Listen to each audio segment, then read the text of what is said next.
So as you can see, it's a tangled mess.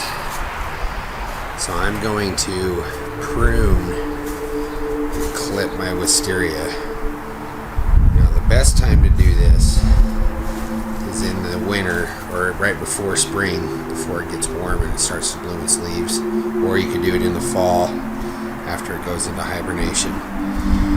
But wisteria can be kind of invasive and damaging to structures, so I wanted to do a video on how to prune it. And I've touched on this in the past, link will be in the description. But I always start with the bottom. I kind of clipped this one already. And I work my way up because it's hard to kind of tell. You want to have one or two main stems and then go for there. You can wrap them up, but you want to kind of train it and prune it so that it don't destroy your structures. Yeah, let's get into it.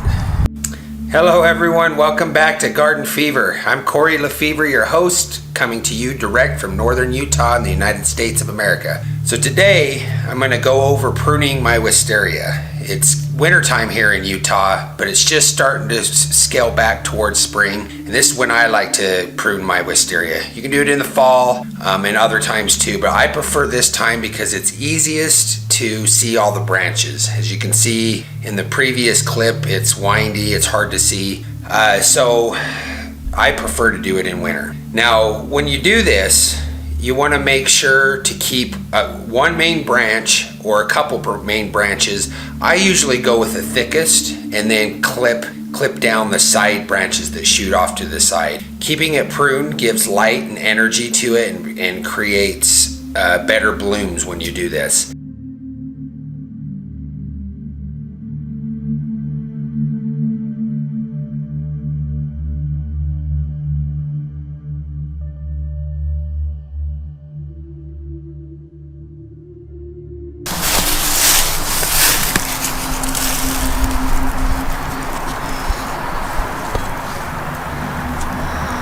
Praying mantis egg sacs.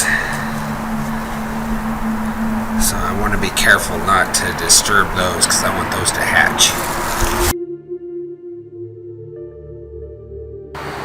So I'm going to start by clipping right there at the edge of the wall. And then the main branches coming in, I'll peel off the branches from them. And that way it'll keep it off the house.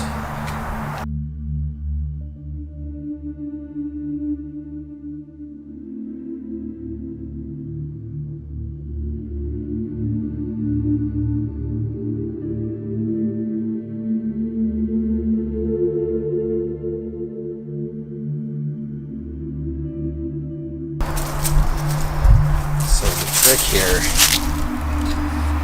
is to keep the main ones, the ones that you like, let them twine around, and then all the connecting branches that come off of those you can thin off and prune, and then it'll spawn new life off of the main branches. These get thick, and then the new baby ones that do the flowers and leaves will be easier to